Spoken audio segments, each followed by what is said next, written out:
Thank you. Thank you. That was very nice.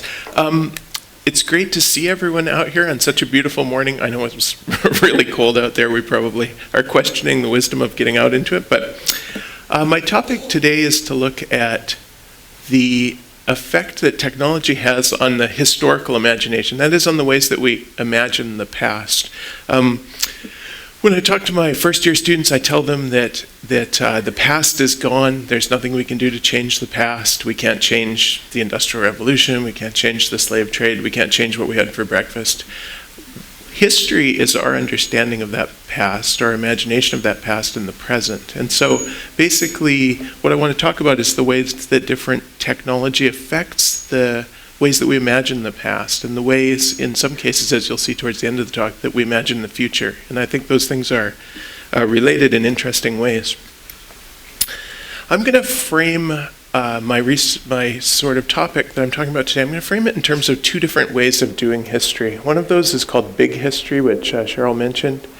Big history, sorry guys.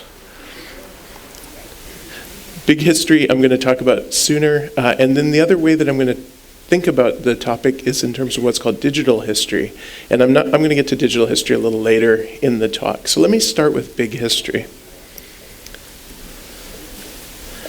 So big history is relatively recent. It kind of grows out of disciplines like global history, or earlier world history, or before that world civilizations. And the basic idea is to situate what we think that we know about the human past, about the past that is familiar to historians mostly, with what we think that the historical sciences are telling us about non-human pasts or pre-human pasts. And when I say historical science, I mean things like cosmology, geology, evolution, environmental sciences, archaeology. In each one of these kind of disciplines, there's this idea that what we know is based on this huge archive. In the case of the historical sciences, it's based on a physical archive, on a collection of material traces or physical evidence that's been very carefully curated over many generations so that people know a lot about where these particular physical traces have occurred in time and space. And these sciences are what a historian of science named Lorraine Daston calls the sciences of the archive. She says, in the sciences of the archive, the library stands alongside the laboratory, the observatory, and the field as an important site of research. So big history tries to combine those historical sciences with the human sciences, or the human history in its kind of more familiar form. So my colleague, Rob McDougall, and I have been teaching a big history class at Western for a number of years together for first-year students. And at the beginning of the year, we go in and we say to the students, okay, in the next 23 lectures, we're going to cover 13.8 billion years. We're going to talk about the time from the Big Bang to human extinction, and we're going to do that in 23 lectures. And then we tell them we're going to have to leave some stuff out. Okay, so you guys have been warned. I have 45 minutes, probably 40 minutes at this point. I'm going to have to leave some stuff out. So big history, if you think about the way that I described it, big history is based on this radical division of interpretive labor. So if you think about the different kinds of places where people make inferences or arguments about the past, they might be things like geological strata, crime scene, things like animal tracks around a watering hole, things like plane crashes. There's all kinds of cases where people will look at physical evidence and they'll say, what happened here? And what happened here might have been what happened here one day in July, or it might have been what happened here over the past few million years that makes us think that there's oil underneath here or something like that. In addition to those kind of interpretive skills, people have to analyze all kinds of things. That might be things like economic time series, it might be things like medieval chronicles, it might be computer server logs or satellite photographs or aerial photographs. There's all kinds of different interpretation that goes on. And when we look at these interpretive processes, we see that there's this very widespread division of labor. Widespread division of interpretive labor. You need to learn one set of skills to read a computer server log and another set of skills to read cuneiform. Whenever we see a division of labor, that gives us a clue that there's something interesting going on in terms of political economy. And one of the things I want to talk about in my talk today is the ways that these kind of traditional or newfangled means of interpretation, these kind of interpretive skills, the ways that these are changed or challenged in a world where everything has a digital representation and is linked to kind of an unboundable amount of other digital information. And what we see more and more is that interpretive labor is subject to a kind of an openness, which in some cases makes it more democratic. In most cases, it makes it more contested. Sometimes it makes it more suspect. Okay, so let me start. I'm sorry about the footnote size font on these figures. It's basically, I had to squeeze the figure onto the screen, so it's kind of hard for me to read. I'll just tell you what's on it, basically. The timeline here imagines all of time, as we understand it, 13.8 billion years, compressed into a single year in a linear way. So when you what you find is that the first few days of January are surprisingly interesting. So there's the Big Bang, the stars light up, the universe becomes chemically enriched because there are all kinds of new elements are generated by stars. And then nothing happens until autumn.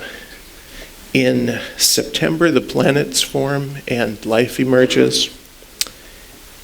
We don't even see multicellular organisms until December. And pretty much everything of interest to people happens in the last day or so of December. So that's like all of time kind of compressed in a linear way in 1 year in this way. In the big history course that we do, Rob and I have 4 weeks of lectures before human beings even arrive on the scene, but as I say, time is short. So I'm going to jump right to the birth of agriculture and then from there pretty quickly to the modern world. One way that it becomes easier to understand really long time scales, and for that matter, really short ones, is to change the scale so that instead of having a linear scale, we have a logarithmic scale. And what this means is that subsequent divisions of the scale take up much more or much less space than the previous or the subsequent one. On this new timeline, our log scale, the first little divider on the ruler is all of time, and the next divider is 5 billion years, and the next division after that is 1 million years, and then 5,000 years, and so on. So each part of our ruler zooms in much more in subsequent divisions. And the reason we want to do this is because when we try to look at history, both human history and pre- or non-human history, in the big picture, what we want to focus on are the kind of transitions. When something interesting is happening, and then all of a sudden something completely different seems to be happening. One of the originators of big history, a guy named David Christian, who, and this is actually true, who got his master's degree here at Western a long time ago in Russian history of all things, anyways in Australia now. But David Christian says,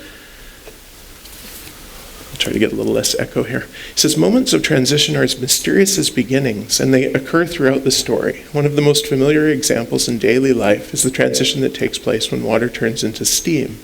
Water is heated. For a time, all that seems to happen is that it gets warmer. Change occurs gradually, and we can watch it happening. And then abruptly, a threshold is crossed. Something new is created. The whole system enters a new phase. What was liquid becomes gas. And we could ask ourselves, why do transitions happen at a particular point in time? Sometimes we know why. In cases of some of these physical systems, it's often something like a balance of forces. When the balance tips, you end up in a new regime. But there's a lot of cases where we just don't know what causes the transition to occur. And that's part of what's really interesting about our story. And in the case of human history, the birth of agriculture is one of these transitions. It allowed people to stockpile energy in the form of domesticated plants and animals. And this enabled the formation, people could become sedentary. This enabled the formation of larger groups of people in cities, the first cities. And after agriculture, and especially after the emergence of cities, we start to see things like priests, scribes, pharaohs, kings, tax collectors, governments, armies, warfare. All of the things that we tend to, or at least used to, call civilization. And this is a kind of a basic fact. If a society can control more energy, can do more interesting things, sometimes bad things, but there's more that it can do because it has access to more energy. Until the Industrial Revolution, almost all of that energy was in the form of animal muscles, including human muscles. There were a few places in the ancient world where people were able to harness wind power or water power, but these sites were fixed. You couldn't move the energy around, and they were seasonal. You couldn't count on winds except for perhaps at particular times of the year. After the Industrial Revolution, people were able to move the energy around and use up a lot more of it. So by liberating the energy in coal, societies had a kind of a massive increase in the amount of energy that they could control and move around. If you think about the energy in an animal body or a human body, including human bodies, you can imagine you're drawing on whatever stockpiles of energy the body has kind of stored up, ultimately from the sun through food. If you burn wood, you can kind of draw on the energy that's been aggregated over years, decades, sometimes, maybe even centuries. But when you're burning coal, you're getting a lot more energy. It's taken a lot longer to compile it into a small usable form. A chunk of coal burns hotter than wood and releases a lot more energy. And turning that burning energy into mechanical movement in the 1700s was what allowed people to kind of create all of the machines and so forth that are familiar from the Industrial Revolution. If we think about the ways that a system, an organized system, uses energy, it gives us a way to compare things of different kinds, or to compare the same kind of thing at different periods. So for example, there's an astrophysicist, a fellow named Eric Chasson, who's come up with this measure he calls the energy rate density. And the basic idea is, it's a technical thing, he's an astrophysicist, but the basic idea is to look at a system and ask how much energy flows through this system, and then to scale that energy flow in terms of how long it takes, so per second, and to scale it by how much matter there is, so per gram. And in this figure, he has graphs showing the kind of increase in complexity from different kinds of things. Galaxies have far less energy rate density than stars do, which have far less than plants, which have less than people, which have less than more complicated human societies and technologies. This gives us sorry guys. This gives us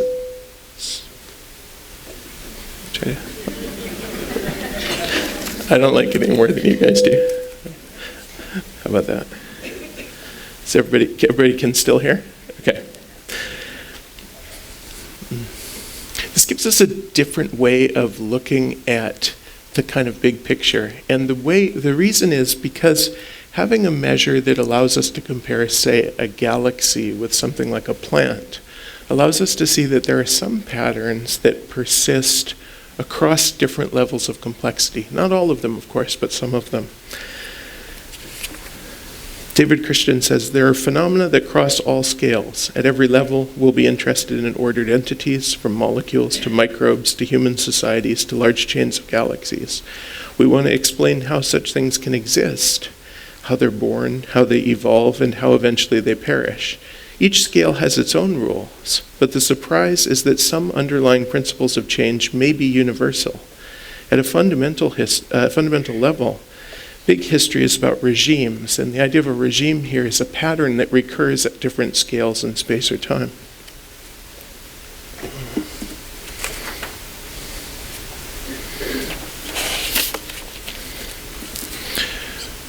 As we get closer to the present, many of the transitions that are most important in human history involve exponential growth. And by exponential growth, I mean that instead of something that increases linearly, 2, 4, 6, 8, 10, 12, that's a linear system. Exponential growth is where at the moment that you measure it, the rate of growth depends on that moment of measuring it. So for example, 2, 4, 8, 16, 32, 64, that's exponential growth. It zooms upwards. Global population is a really good example. If you look at the long-term history of global population, the bottom graph shows 10,000 BCE to present. You'll see that the graph is basically flat until the 20th century, late 19th, 20th century, in which case it zooms upwards. And for all of us in this room, I can't say that sometimes when I'm speaking to my undergrads, but for all of us in this room, the population has doubled in our lifetime. When I was born, it was probably 3-something billion, and now it's 7-something billion. It's growing super fast. And even in the 19th century, people knew this was a problem that humankind was facing. Obviously, exponential growth in the natural world is constrained by something. And traditionally, the idea here is the sort of 4 horsemen of the apocalypse, so war and disease and famine and so on. Those things still kill people. They kill lots of people, of course. But the birth rate still manages to far exceed the death rate, and that's what gives the population that growth curve. There's a lot more of us, and after the Industrial Revolution, each of us is using far more energy than before. And if you look at the use of this energy, you'll find that, in fact, most of it has happened since the middle of the 20th century, since after World War II. The environmental historian John McNeill says the human race, without intending anything of the sort, has undertaken a gigantic, uncontrolled experiment on the Earth. The 20th century qualifies as a peculiar century because of the acceleration of so many processes that cause ecological change. And the processes, for the most part, aren't new. We've been cutting timber and mining ore and creating wastes and killing animals of various kinds for food and so on, growing crops. We've been doing that kind of stuff for a long time. What's mostly new in the 20th century is the exponential increase in those activities to support a population that's growing now in the billions. But the other thing that's interesting in the 20th century, and a little worrisome, is that gradual change in many of these activities has led to sudden kind of switches. McNeill says, I'll just read this to you, he says, "It's not merely that ecological changes were greater and faster in the 20th century, but also increased intensity through some switches. For example, incremental increases in fishing effort resulted in the total collapse of some oceanic fisheries. The accumulation of many increased intensities may throw some grand switches, producing very basic changes on Earth. No one knows, and no one will know until it starts to happen, and we may not even know once it's started to happen." So one thing that you kind of learn from reading a lot of environmental history is that our actions have unintended consequences, and that in the kind of a longue durée, the long term, when we look at these things, we see that these consequences are often associated with the moments of transition where one form of life disappears and another one emerges. Sorry, this isn't a terribly good graph, but basically I can just explain to you what it's trying to convey. So the transitions of the agricultural revolution and the industrial revolution increased not only the level of human productivity, which they did quite significantly, but also the rate of growth of productivity. Before agriculture was invented, it took about 1 million years to increase the world's productive capacity to support another million people, so about 1 person per year. After agriculture, it only took 200 years for each increase in the carrying capacity of the world to support another million people. It's about 200 years for each million people. After the Industrial Revolution, productive capacity grows enough to support another million people about, on average, every 90 minutes. So part of the reason that we see so many people is because our ability to support more people grows very fast. if this exponential growth continues, the world will be almost 5 times richer at the end of, in 2050 than it is right now. And if it reaches the end of the century, 2100, and the growth continues at this rate, we could expect the world to be about 34 times richer than it is right now. Of course, a number of people are pessimistic about that. So one of the most important phenomena in this increase in global productive capacity, global economic capacity, is the development of electronics. So electronics is a kind of a funny thing. Obviously, it's a huge industry and it has a huge impact on our lives. People in the history of technology or the history of science, for example, or in other social sciences, tend not to study electronics very much, despite its sort of enormous impact. So, for example, in the history of science, there's probably 100 books or 200 books written or 500 books written on Einstein for every book there is written on electronics, which is kind of a surprising thing. So in the 1960s, a fellow named Gordon Moore, a chemist at later Intel Corporation, Gordon Moore observed that the number of transistors that you could kind of miniaturize and put into a single unit or an integrated circuit was doubling every year, on average, doubling every year. And for people who aren't familiar with electronics, a transistor is basically just a switch that can be controlled electronically by other switches or other transistors. If you have a lot of transistors, you can do interesting things for storing or processing information. And the more transistors you have, the more kind of fun things you can do with them. Anyway, this kind of doubling has continued since the 1960s and is now known as Moore's Law. And each year we now manufacture about 10 quintillion transistors, that's 10 to the 19. And just to put that number in perspective, that's about, as close as I can calculate, that's about the same as the number of raindrops that fall in the US each year. So this is an astoundingly big number.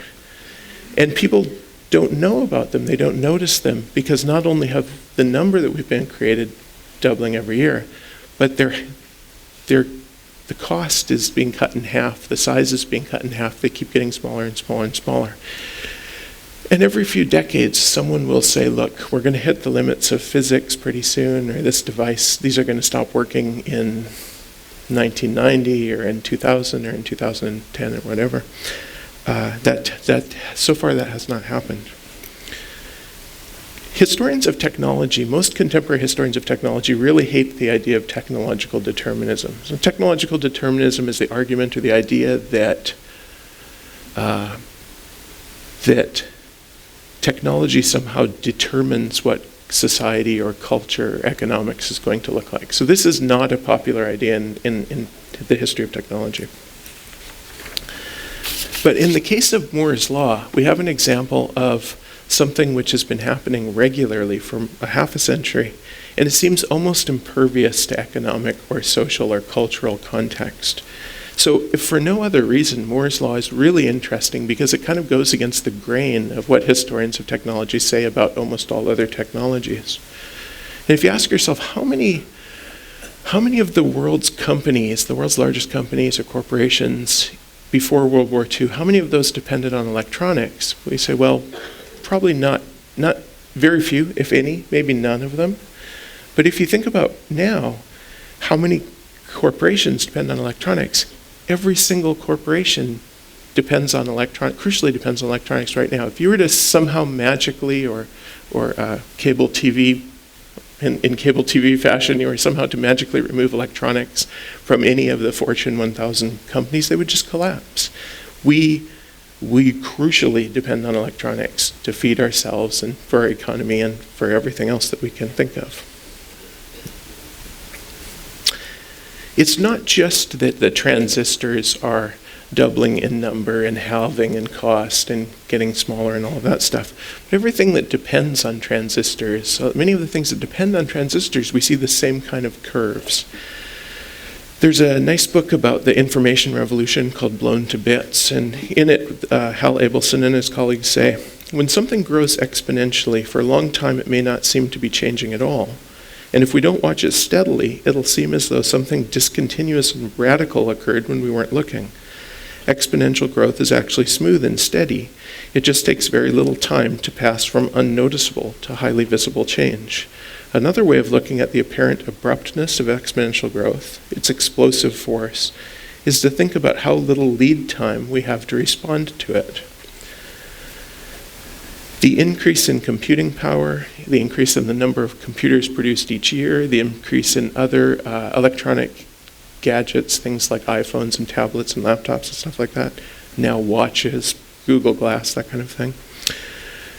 The increasing storage capacity, the ability to store things like streaming video or film, and all of those things depend on Moore's law. In the year 1980, the number of internet users was about 20,000. And that number has been doubling for the last 35 years. And now the number of internet users is around 3 billion. Almost half of the world's population has internet access. And a couple of years ago, the United Nations did a kind of a sad study where they showed that more people in India have access to a cell phone than to a flush toilet, or a toilet of any kind. And since then, that was maybe 2009 or 2010, that study. Since then, the number of phones has increased much faster than the number of toilets. So all of this has a huge effect on how we practice history and how we teach history. It has a huge effect on how we practice and teach everything. And the problem is because in the past, what was worth teaching was relatively easy to figure out. Thomas and Celia Brown have this nice book called The New Culture of Learning. They say knowledge that is both worth communicating and doesn't tend to change much over time. And the problem with that way of defining what we should teach is that it's pretty hard these days to find that kind of stuff in terms of content. In terms of methodology, obviously students, everyone still needs to be literate and numerate. Sort of skills for navigating information and using information are as crucial as ever. But finding an area of content where you say students must know this because it's important and it's not going to change, that becomes very difficult. If you think about the kinds of stuff that we were all taught when we were in school, how to do a literature review, it's discouraging to do a literature review when the literature is expanding exponentially, because it means that your review is going to be more out of date when you finish than when you started. If you, I know it's frustrating. If you meet someone who tells you that they are a master of some subject, the person is misguided. They're possibly dangerously misguided, especially if they're in a position of teaching other people. When someone tells you that they know everything about something, it just means that they've hit their own limits for finding new stuff out. It doesn't mean that there's not new stuff there.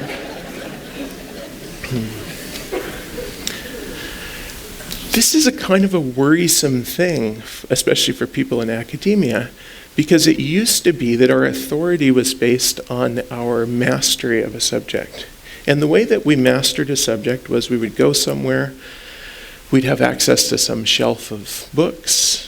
Part of an Ivy League education was having access to a beautiful library like Widener or something like that. We'd have access to a set of books or a box of documents or skills in another language or something like that. And we could learn or read something that other people didn't have access to. And there are all kinds of barriers in place: social barriers, cultural barriers, legal ones, linguistic ones, and so on, that prevented other people from accessing those sources. So I could make a claim based on my authority of having sat in Widener and read a stack of books that you wouldn't be able to have access to unless you were also at that university. But now everything is online. Everyone has access to everything. And so those claims to authority based on transaction costs are now very weak. So let's zoom in on history and see the kind of problems here. I'm not particularly interested in the presidency, but I know a lot of my students are. So this is a good example. Say you're interested in a 20th century president like Teddy Roosevelt. You could probably modulo what I said a second ago, you could probably sit down and read much of the interesting stuff on Teddy Roosevelt in what a historian considers to be a reasonable amount of time, like say 5 or 10 years. And then you would write a book which would take you 5 or 10 years. And then 7 people would read it. It sounds funny. We laugh because otherwise we'd cry. Anyway, so that's Teddy. But if you're interested in Clinton, you will never read the sources about Clinton's presidency. The presidency generated millions of the White House, Clinton White House generated millions of emails alone. And later presidencies have generated far more sources, most of them born digital. This is ironic. The Bush administration, the second Bush administration, lost at some point and then found again, or a subsequent White House found them, somewhere between 10 and 20 million emails. It's not just that we're generating so much stuff that no one could ever read it. We can generate so much stuff that we could afford to lose more stuff than anyone could ever read in a lifetime. So not only can historians use computers to understand the past, increasingly they have to use computers to understand the past. If you think of any kind of large-scale phenomenon that's happened since the internet, and I'm thinking here of things like 9/11, the war on terror, genetically modified foods, the Enron scandal, WikiLeaks, the subprime mortgage crisis, Arab Spring, the Occupy movement, battles, international battles or debates over gay marriage or other human rights issues, all of those things are impossible to understand using kind of pre-internet tools. A lot of my colleagues still love, and it's okay for them because they have tenure, they still love, like, it's not okay for their students, but it's okay for them. They love the 3x5 cards and the freshly sharpened little HB pencils and stuff like that. But these tools are woefully inadequate for understanding things that happen in our world. And in part, that's a sad thing, and it's something that we're kind of trying to change.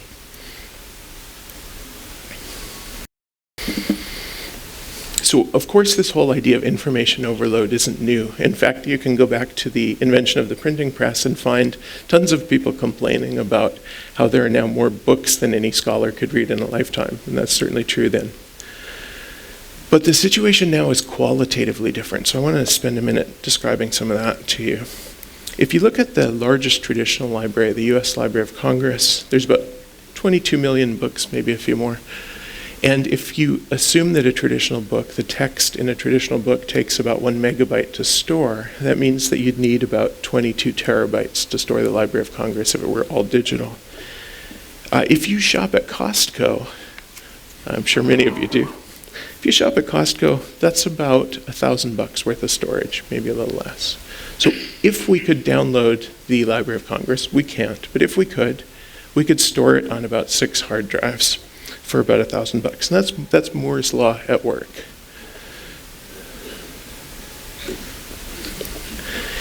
Instead of measuring information in terms of books, however, let's measure it in terms of libraries of Congress. So 22 million volume, our units are now 22 million volumes at a time.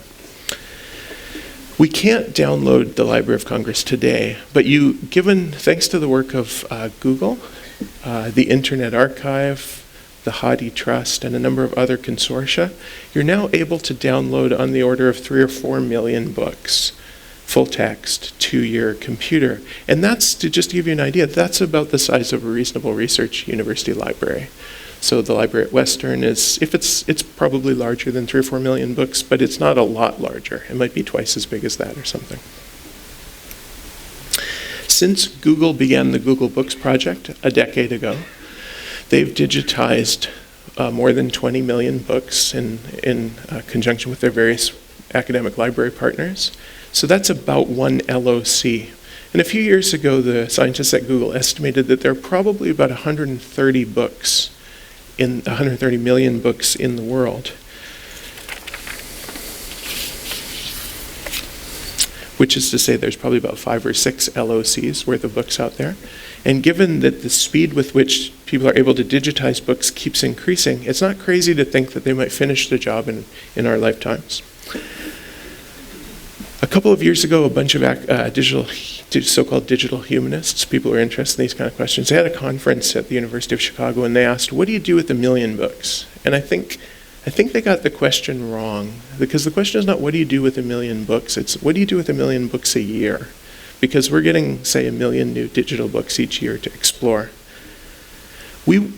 We've been taught to think of information in terms of quantity, but we really need to think of information in terms of rate, because not only is the amount growing exponentially, but the speed with which we're acquiring it is growing faster each year too.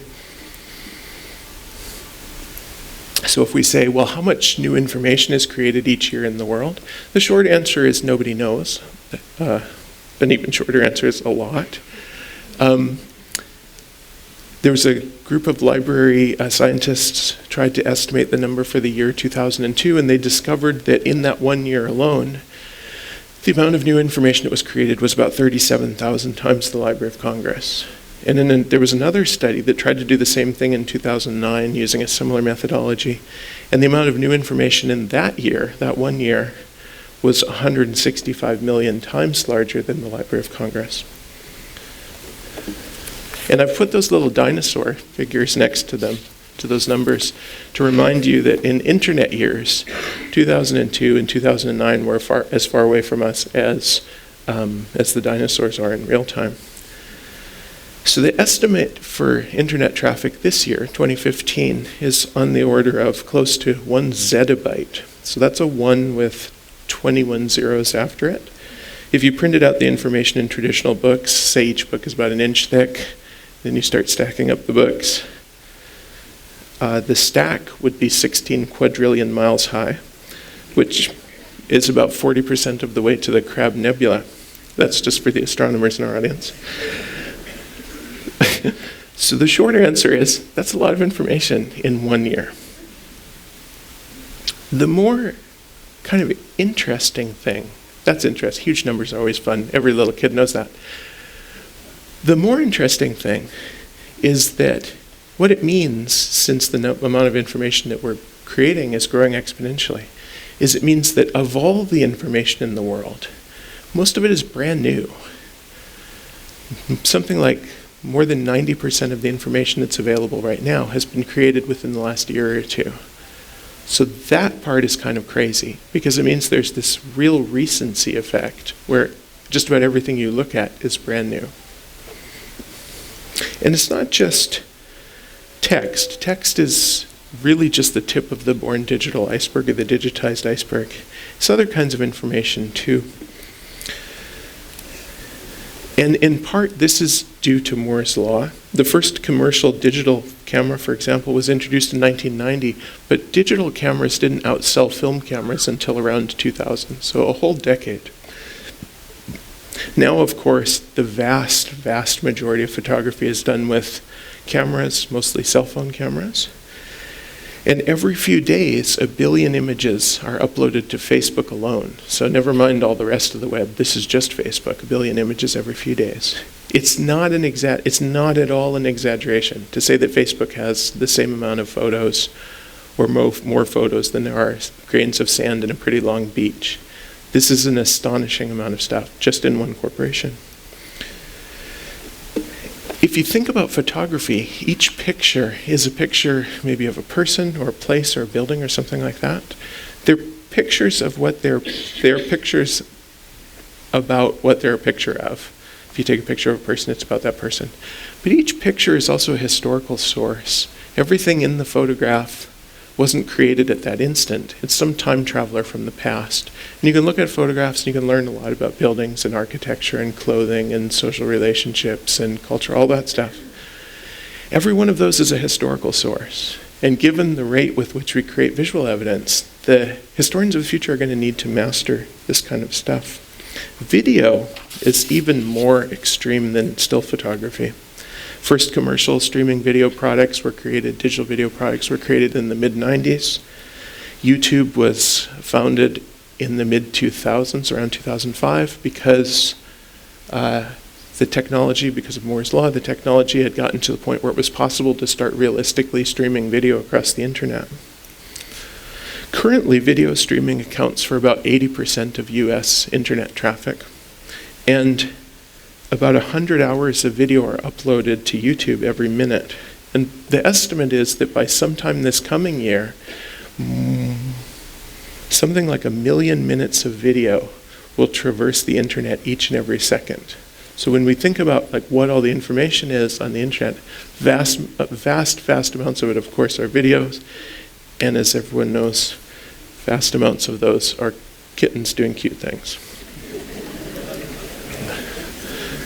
Not to denigrate kittens, they teach us important life lessons. Okay.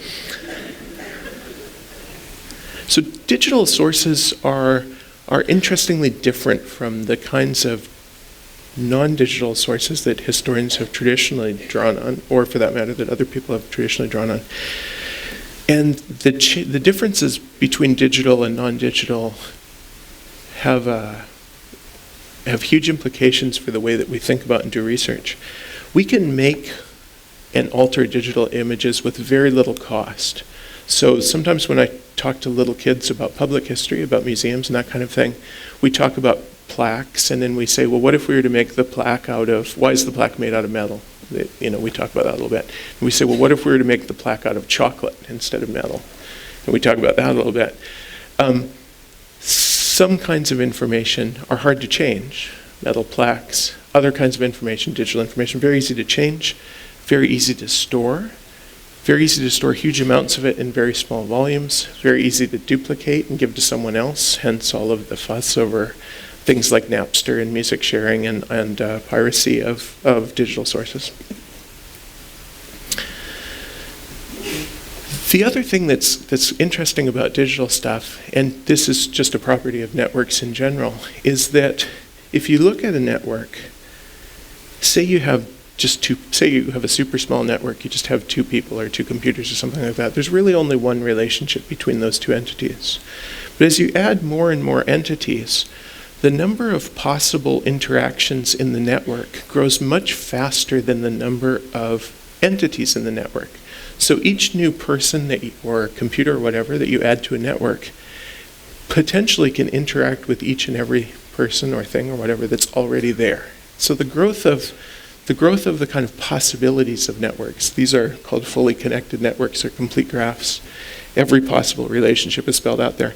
Even if every possible relationship doesn't occur, it still means that something qualitatively different happens. And in fact, in the past few years, at this point it's been a number of years, the kind of the internet changed from this idea of a web of pages. We all remember going to the internet and it was a place where there were pages. You'd go to Yahoo or something like that and you'd see web pages. Now the net is a web of people. It's not a web of pages anymore. It's all about all of those relationships and the massive amounts of data that people are generating constantly.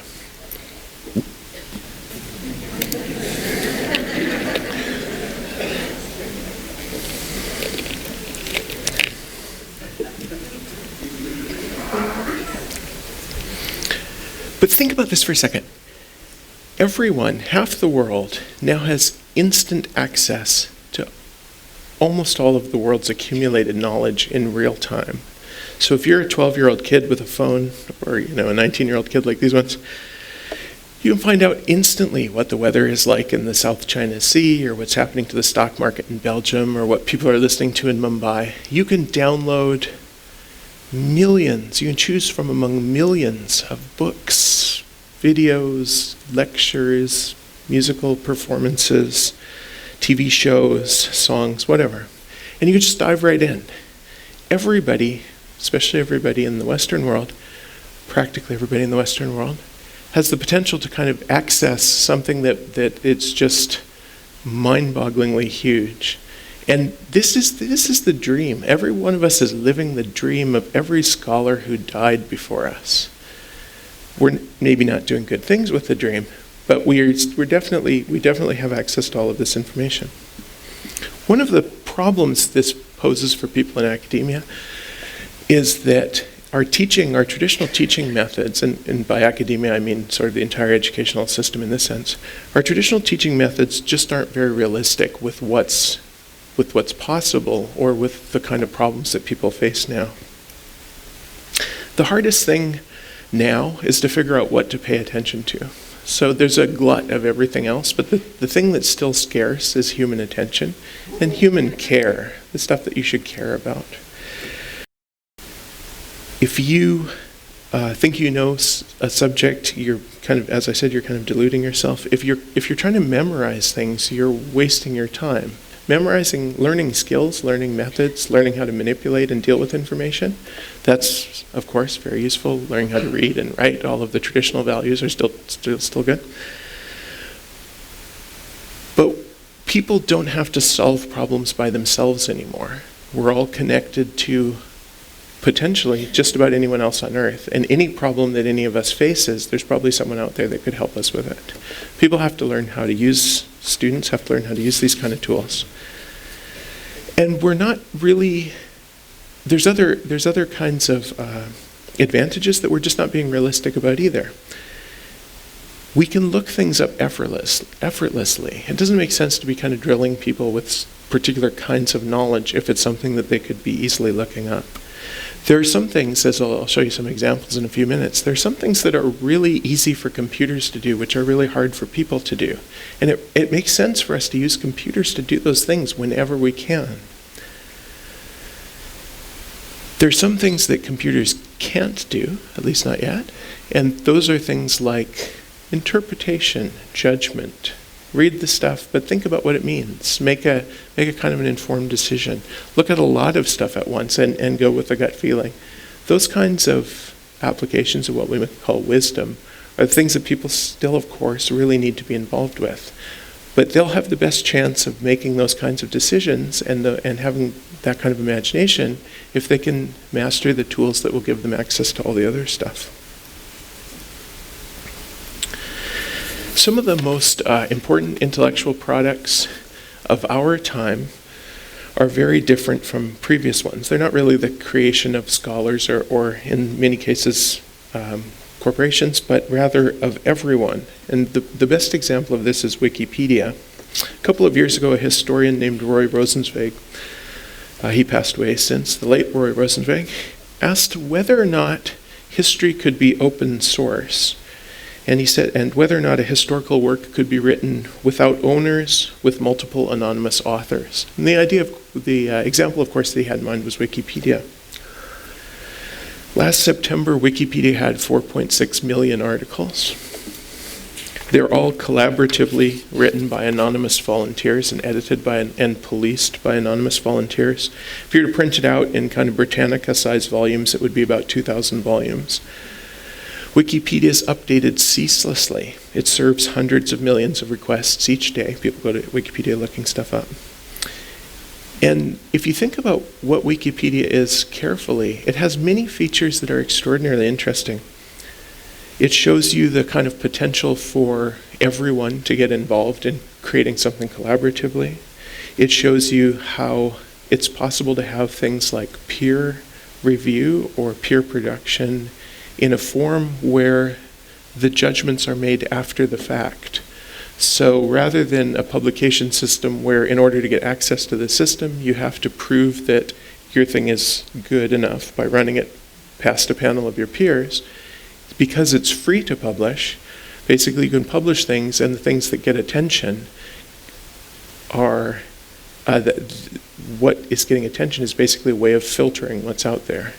And a lot of what's happening in the scholarly use of things like Twitter or Facebook or whatever is a kind of peer filtering process. When I go to my Twitter feed, I can see what the 2,000 or 3,000 people in my network, mostly academics, I see what they're reading and what they're talking about, what they think is interesting.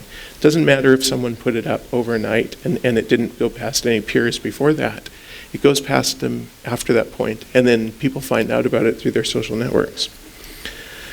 Wikipedia is, another thing that's really interesting is, like a lot of computer software, wikis keep track of every single change that was made to them. And this information is actually stored in Wikipedia and accessible to you.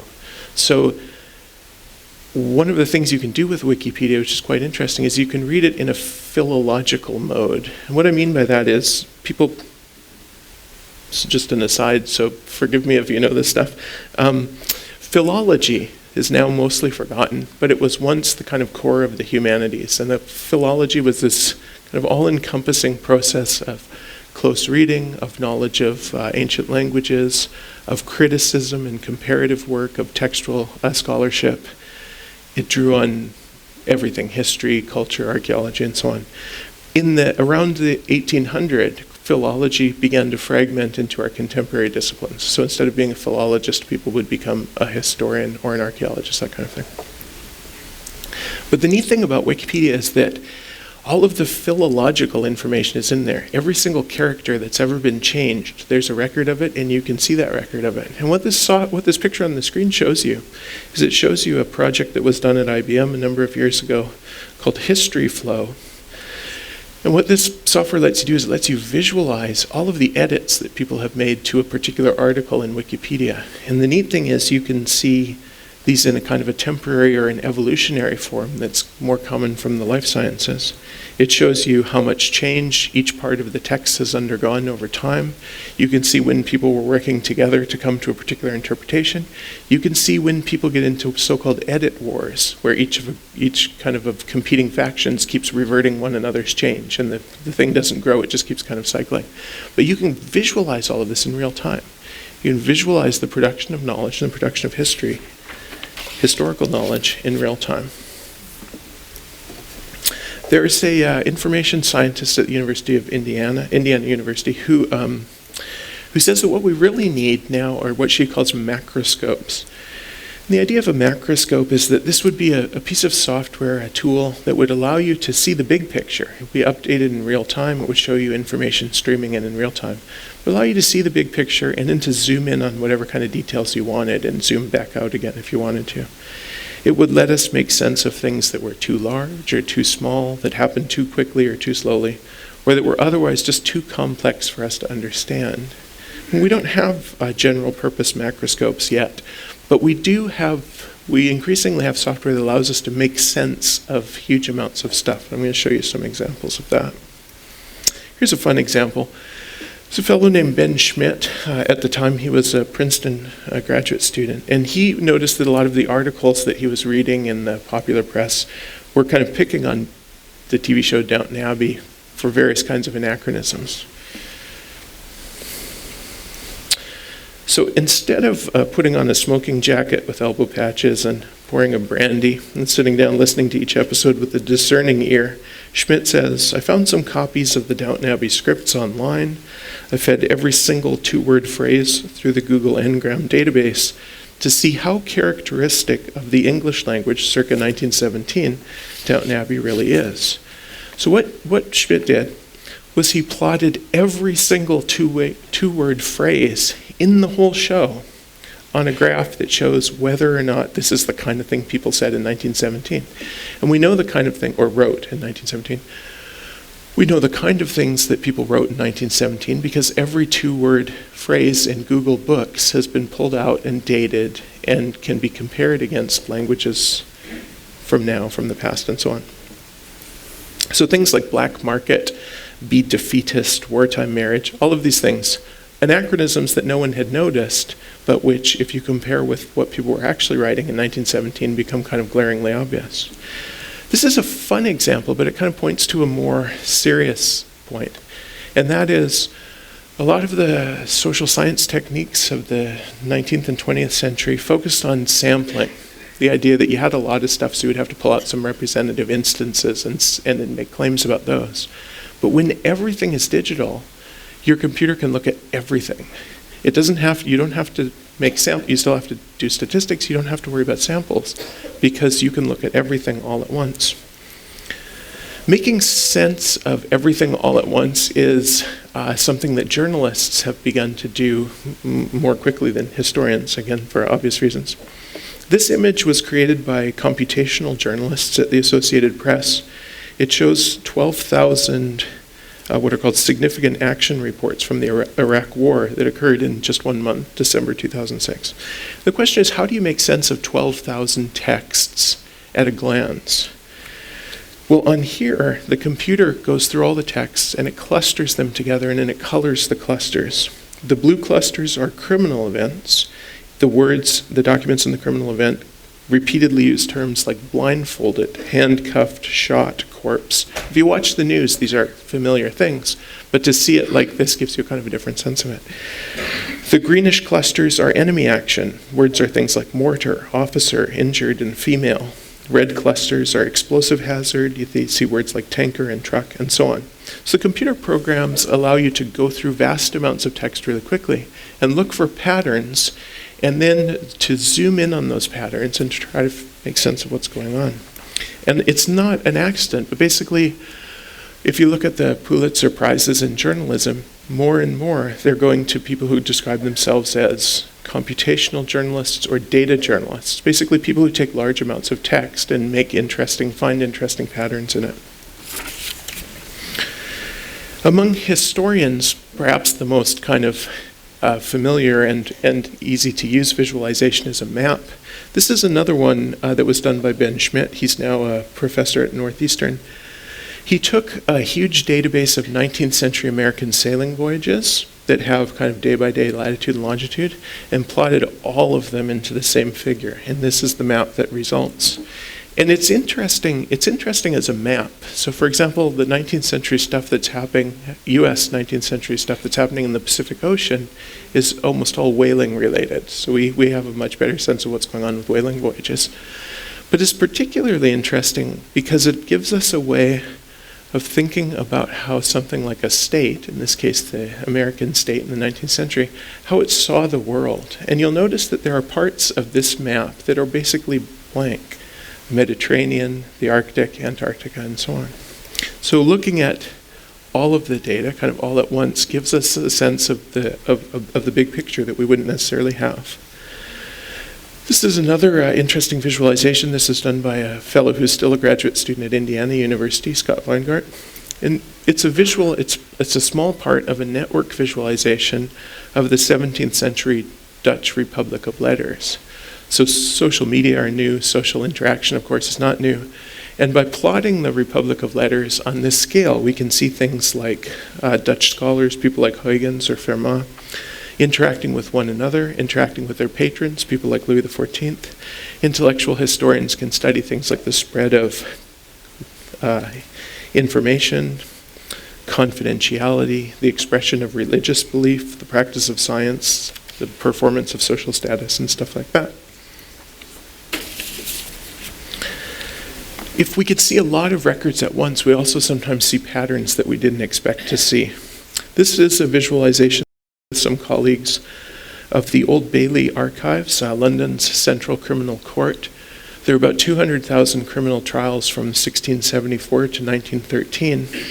And what this figure shows is it just shows along the horizontal axis the time that each trial occurred, starting in the 1600s and going to the 1900s. On the vertical axis is a log scale of how long each trial was, a number of words. And the red dots are the murders, basically. The rest of them are other kinds of crimes, mostly theft, but things like coining offenses and bigamy and all kinds of other stuff. The pattern that's interesting here, the thing that was completely unexpected, is if you look over on the right-hand side of the figure, you'll notice that it splits into two bands of text. And basically, the ones on the top are longer than about 100 words, considerably longer than about 100 words. And the band underneath is considerably shorter than about 100 words. So none of us expected to see this. This was completely unexpected. And when we started to look into what was going on there, we realized that there had been a number of kind of interesting changes in the legal system, in the British legal system in the 19th century. Most historians who have written before about the British legal system have concentrated on the 18th century. And in part, that's because the sources are much fewer and easier to get a handle on. When you get into like the 1820s or the 1830s, there are like literally tens of thousands of trials for theft, people being deported, sometimes hanged for stealing things like handkerchiefs and that kind of thing. But when we started to look into this and ask ourselves, well, why over 5 or 6 decades, why would people describe trials either with a lot of words or not very many, but almost never around 100 words? What we discovered was that the the sort of rise of the possibility of plea bargaining had changed, and the role of defense lawyers, that kind of thing, had changed the nature of the trial from a sort of a judicial theater where the outcome was kind of uncertain, to a much more professional system, which was characterized by plea bargaining, bureaucratic control by professional lawyers, and an ever-rising conviction rate. But we wouldn't have known that anything interesting was going on in the 19th century if we hadn't seen something that we didn't expect to see at this very much zoomed out level. Until recently, I've been using computational techniques for my own historical research for years, but until recently, most of the techniques we used were text-based, so looking through large amounts of text and trying to find patterns. But increasingly, we're using computer vision to look at images instead. At Western, my colleagues and I have been developing these tools that automatically extract images from historical sources, so we can go through an entire run of journals or newspapers or something like that. We can pull out every single thing in it that's an image, and we can sort those into photographs and drawings and charts. We can look at the photos and figure out which ones have faces in them and which ones have buildings in them and that kind of stuff. This is all done based on sort of statistical properties of the image. It's not a hands-on process, so none of us could look at the pictures until we start to see them after the sorting process. We can take multiple images of the same thing and use image features to align those images. So we can look at something like a monument changing over time or something like that. We can create 3D models from multiple images, that kind of thing. There's a student who's finishing his PhD with Rob and I, named Devin Elliott. This image comes from his doctoral research. It basically shows a run of, his dissertation is on stage magic. It shows a run of magic journals from about 1900 to about 1950. Every single one of those little thumbnails is an image that was pulled from these journal pages. There's about 40,000 images. They're sorted by time on the horizontal axis, early to late, and by brightness or intensity on the vertical axis. So the lighter ones are at the top and the darker ones are at the bottom. And by using this as the kind of first pass of sorting, and then going through and looking at all the photos, looking at all the pictures of people and stuff like that, on a timeline, Devin's been able to find all kinds of really interesting patterns in things like advertising and clothing and material culture and the kind of pedagogical techniques people use. There's lots of illustrations to teach people new tricks, literally. The changes in photography and drawing, changes in commercial products and the way that commercial products are placed. Things like looking at advertising logos are quite easy in this way. So basically, if you can look at lots of images and put them on a timeline like this, you can begin to think about large-scale changes in visual culture in ways that don't depend on knowing what the text is doing at the same time. And they can inform one another. These kind of techniques, digital photography, image processing, the area of computing that's called machine learning and computer vision, all of these things have expanded very rapidly in the post-9/11 world. And of course, there's a reason for that. Partly it's Moore's law. In part, it's driven by consumer applications. The fact that everyone now has a camera inside their phone. There's things that may appeal to consumers next year or 5 years from now. And I'm thinking of things like the Google Glass project, which is kind of wearable augmented reality. There's things like Google's what will be a much more successful project, Google's self-driving cars, basically robots that can drive across the country without human intervention. A lot of the technology is driven by antisocial goals, or at least asocial ones. So for example, when you walk up to a display, one of those LCD displays that shows products or something like that, small cameras built into the frame of the display can track your eye movements and see which ads you're looking at or which part of the ads are interesting to you. Marketing firms go through the enormous collections of selfies and they look to see what logos the kids are wearing, what products they're wearing, what products they might want to buy, just based on what they're wearing. For security applications, and unless you spend a lot of time reading about this stuff, it's pretty mind-boggling each time you dip into it. For security applications, machines are trained to analyze faces, facial expression, gaze, gait, fingerprints, biometric signals. They answer questions ranging from things like, does this person look sick? Maybe they're carrying a contagious disease, maybe it's Ebola or avian flu, something like that. Do they have a bomb on under their clothing? Are they walking strangely? Cameras are, of course, deployed for surveillance purposes. They're in ATMs. They're everywhere on street corners. They monitor ports and highways. They're in satellites. They're in drones. They're in your pocket. Everybody's carrying around a camera in your pocket. And recently, there's been a certain amount of fuss over the fact that it turns out that some security forces, or perhaps criminal organizations, can turn on the camera in your phone or in your laptop and see what you're up to, or even map your office, that kind of stuff. Tens of thousands of surveillance drones, many of them now being designed so that they could be disguised as birds or insects, are predicted to be in use domestically by the end of the decade.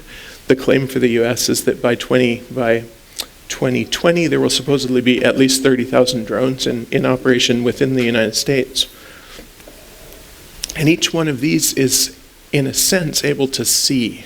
If you've seen the recent series of the TV show Homeland, there's a lot of stuff in there about drone-based intelligence, but there's one scene where they're looking down at a spy in a town where he's in trouble, and the camera view, they're able to sort of track the people who are chasing them. And then you see the little red triangles of all the people chasing him, and you see him trying to get away. And the thing about the show is it's not science fiction.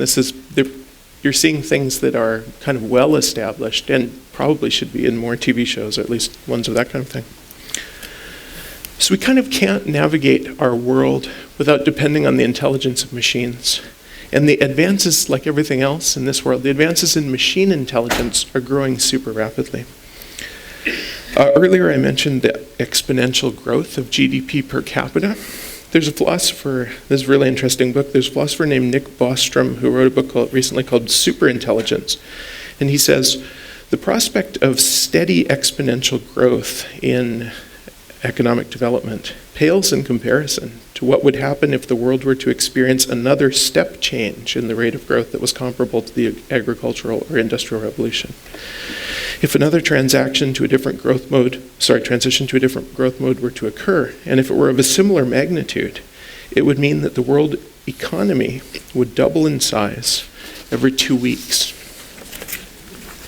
There are a lot of futurists who talk about what they call the coming singularity, and this would be a major transition that would lead to an intelligence explosion, some kind of an intelligence revolution, machine superintelligence, which, depending on your theory of the world, may or may not be a good thing. So there's a fellow in 1965, this is frequently quoted, named I.J. Good. He was the chief statistician in Alan Turing's World War II code-breaking group at Bletchley Park. Good wrote, quote, "The first ultra-intelligent machine is the last invention that humans need ever make, provided that the machine is docile enough to tell us how to keep it under control."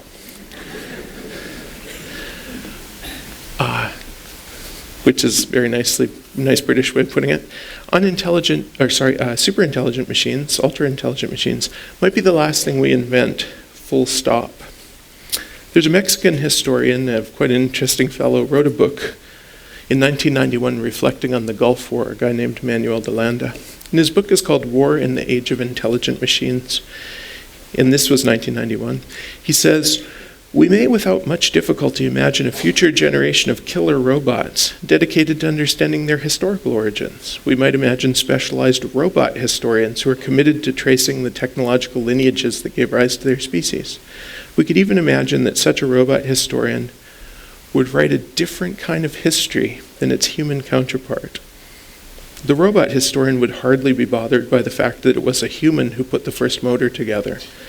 For the role of humans would be seen as little more, would be seen as little more than industrious insects pollinating an independent species of machine flower that simply did not possess its own reproductive organs during that segment of its evolution.